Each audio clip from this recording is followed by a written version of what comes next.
साँझ पर्नासाथ अन्धकारमा डुब्ने सडकहरू, सुनसान चोकहरू, राति हिँड्न समेत असहज हुने वातावरण। केही वर्ष अघिसम्म भक्तपुरको मध्यपुर थिमीका धेरै ठाउँको अवस्था यस्तै थियो, तर अहिले दृश्य फेरिएको छ।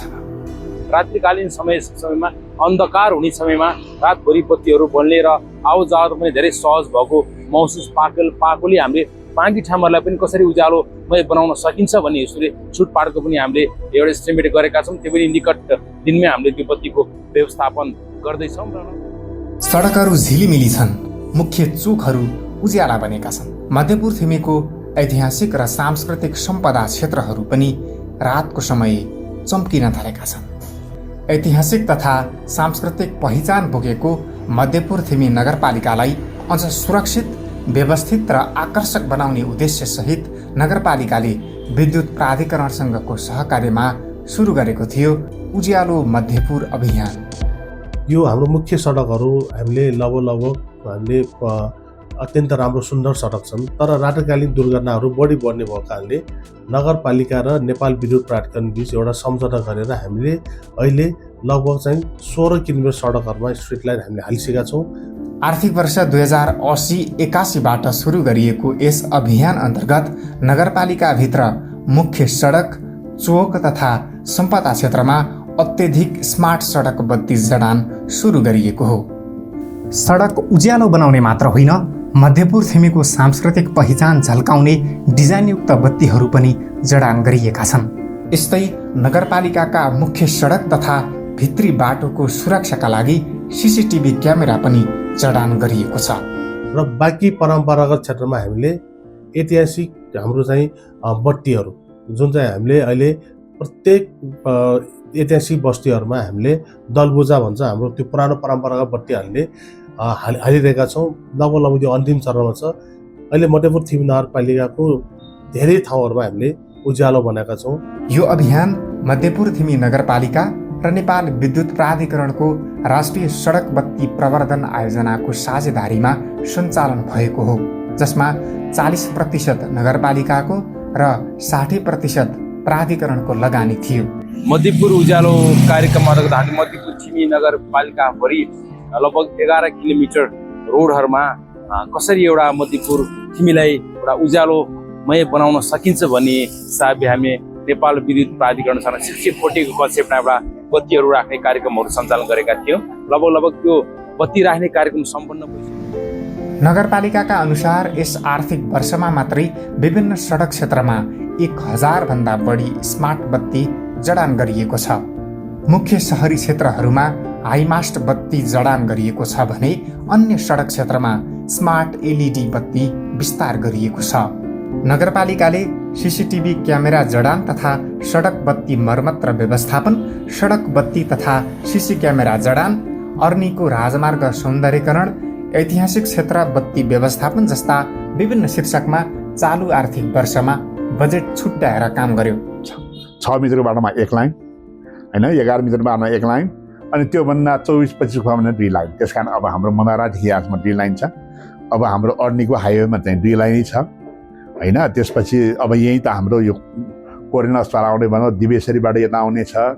यो अहिले हाम्रो राजेसँग रूपमा छ। यो थिमीदेखि बजार लाइनभित्र छ। अनि त्यसपछि निकोसेरामा जहाँ सबै ठाउँमा हामीले यो उज्यालो बत्ती चाहिँ राखिसकेको अवस्था छ। एकैपल्ट त हामीले 5 करोड बराबर कुनै बजेट राखेर काम गर्यौँ। पहिले अन्धकारमा हराउने सडकहरू अहिले उज्याला भएका छन्। पहिले सुनसान हुने चोकहरू अहिले राति पनि सक्रिय देखिन्छन्। दुनेग, सिद्धिकारी, बोडे, निलबाराही जस्ता ऐतिहासिक तथा सांस्कृतिक क्षेत्रहरू अहिले रातको समयमा पनि आकर्षक देखिन थालेका छन्। कोर एरिया थिमीको बालकुमारी, बोडे, नगदे, सफाचौरमा रातिकालीन समयमा एउटा टुकीमा हाम्रो एउटा कला संस्कृतिलाई जगर्ना गरी मूर्त अमूर्त सम्पदालाई कसरी देखाउने भन्ने हिसाबले एउटा टुकी यस्तो सानो बत्तीहरू झुन्याएको हजुरले हेर्न सक्यो पनि झिलिमिली भएको अवस्था छ। यी क्षेत्रमा जडान गरिएका बत्तीलाई नगरपालिकाले सांस्कृतिक बत्ती भनेको छ। शङ्खदर चोकबाट सुरु भई बालकुमारी मन्दिर, लोकेश्वर मन्दिर, थिमी लायकु दरबार, दिगु भैरव मन्दिर, लाछीटोल हुँदै महालक्ष्मी र कुमारी मन्दिरसम्मको बाटोलाई नगरपालिकाले सम्पदा मार्गका रूपमा विकास गरेको छ। नगरपालिकाले क्षयरोग अस्पतालदेखि सिद्धिकाली मन्दिर क्षेत्र र बोडेको नेलवाराहीसम्म जोड्ने गरी थप सम्पदा मार्गको विकास गरिरहेको छ। नगरपालिकाले यही क्षेत्रमा सांस्कृतिक बत्ती जडान गरेको हो। हाम्रो हनुमन्ती खोला मनरा खोलाबाट हाम्रो मध्यपुर ठुमीको सिमाना सुरु हुन्छ र यहाँबाट शुभारम्भ भएर लगभग हाम्रो राधेको हाइवेमा राधेसम्म छ। उतापट्टि हाम्रो मनरा खोला, त्यसमा नेकोसेरासम्म र भित्री सडकहरूमा गट्टागरदेखि सानोटिमीसम्म र अनि तपाईँको राधेदेखि नेकोसेरासम्म र फेरि सानोटिमीदेखि हाम्रो भित्री बोडेका सडकहरू झिलिमिली भएको हामीले हेर्न पाउँछौँ। पक्कै पनि यो कार्यले हामीलाई एउटा सिम्पाइ दिएको छ। त्यसपछि हाम्रो जिम्मेवारी पनि हामीले वहन गर्न पाएको छ। नगरपालिकाले नेपालमै पहिलो पटक रात्रिकालीन सम्पदा पदयात्राको सुरुवात गरेको छ। यसको उद्देश्य पर्यटकहरूलाई रातिको समयमा पनि सुरक्षित रूपमा यहाँका मन्दिर, फल्चा, पाटी र पोखरीहरूको अवलोकन गराउनु हो। उज्यालो मध्यपुर अभियानले नगरपालिकाको यो लक्ष्यलाई पनि सघाएको छ। उज्यालोले सहरको दृश्य मात्रै बदलेको छैन, मानिसको अनुभूति पनि बदलिएको छ। पहिले असुरक्षित महसुस गर्ने स्थानीय अहिले ढुक्क भएर राति हिँडुल गर्न थालेका छन्। अहिले अब राम्रै भन्नु पर्यो, पहिला जस्तो अड्याएर त्यस्तो भएन, उज्यालो भएर राम्रो देख्यो। अहिले त बत्ती सधैँ आइरहेछ, त्यस्तो त कमीको त ऊ भएको छैन। कहिले काहीँ जाने हो, पहिला जस्तो बत्ती जाने गरेको छैन, राम्रै छ बत्ती पनि। रातिको समयमा पैदल यात्रा, सवारी साधन आवागमन र व्यवसाय सञ्चालन सबै सहज बनेको छ। उज्यालो बढेसँगै व्यापारिक गतिविधिमा समेत सकारात्मक असर देखिएको छ। राति चोरले त्यति दुःख दिएन, राति त्यस्तो प्रब्लम भएन। ठाउँ ठाउँमा लाइट धेरै छ, ठाउँ ठाउँमा बत्ती छ, ठाउँ ठाउँमा सिसी क्यामेरा छ। त्यसको त्यति धेरै बेला सहज भएछ, पहिलेभन्दा धेरै राम्रो भएछ। नेपाल विद्युत प्राधिकरणका अनुसार स्मार्ट बत्तीहरू केन्द्रीय सर्भरसँग सिधै जोडिएका छन्। सफ्टवेयर प्रणाली मार्फत अँध्यारो भएपछि बत्ती स्वतः बल्ने र उज्यालो भएपछि आफै निभ्ने व्यवस्था गरिएको छ।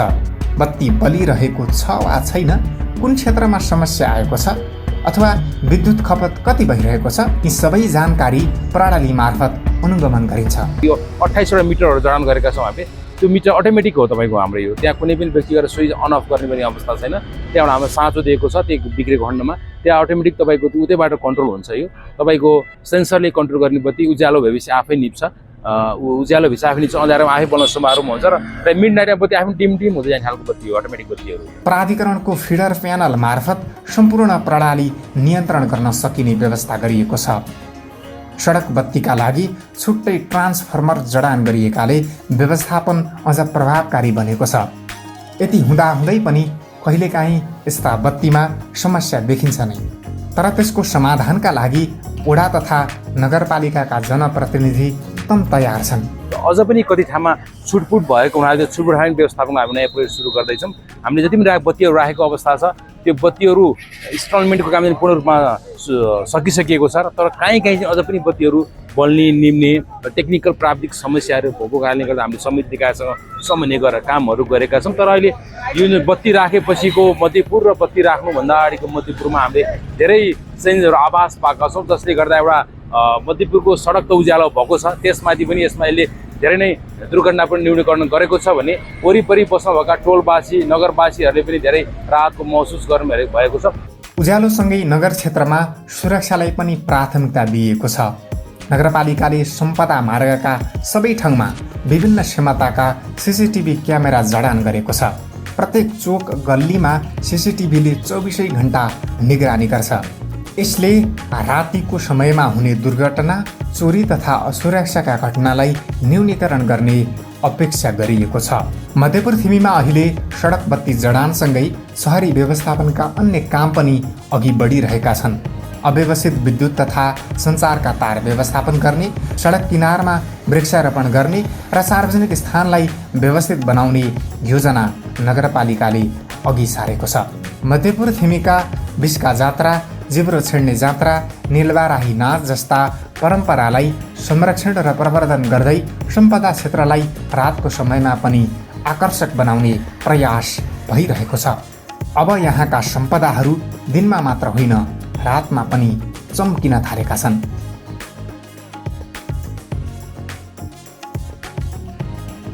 मध्यपुर थिमीको यो परिवर्तन स्थानीय सरकार र नेपाल विद्युत प्राधिकरण बीचको सहकार्यमा मध्यपुर थिमीलाई उज्यालो, सुरक्षित र व्यवस्थित सहर बनाउने प्रयास जारी छ। होइन, यसलाई हाम्रो निरन्तर प्रक्रिया हो। यो प्रक्रिया त कन्टिन्यू भइहाल्छ। व्यक्ति युवा आउने तु जाने भइन्छ। सिस्टम हामी पनि ब्रेक हुनु दिदैनौँ। अब सिस्टममा चलेको काम हो। जस्तै यो बत्तीको बिग्रेला त मेन्टेनेन्सको कुराहरू होला। तपाईँले कतिपय बत्तीहरू अस्ति भर्खरमा आफै सम्झने गरेर यो बत्तीहरू डिम भएको छ, उहाँले 18वटा लाइटहरू चेन्ज गरिदिनु भएको छ। यो निरन्तर प्रक्रिया त हाम्रो चलिरहन्छ। अब भविष्यमा पनि यो बत्तीको एउटा जुन सर्टेन पिरियडसम्म जुन बत्ती बल्ने निम्ने कुराहरूमा यो सर्टेन कम्पनी, मास्टर कम्पनीले, हाम्रो कम्पनी ठेकेदारहरूले चाहिँ नि बिग्रेको बत्तीहरू बनाउने, नपुगेको ठाउँलाई प्रक्रियाहरू चलिरहन्छ।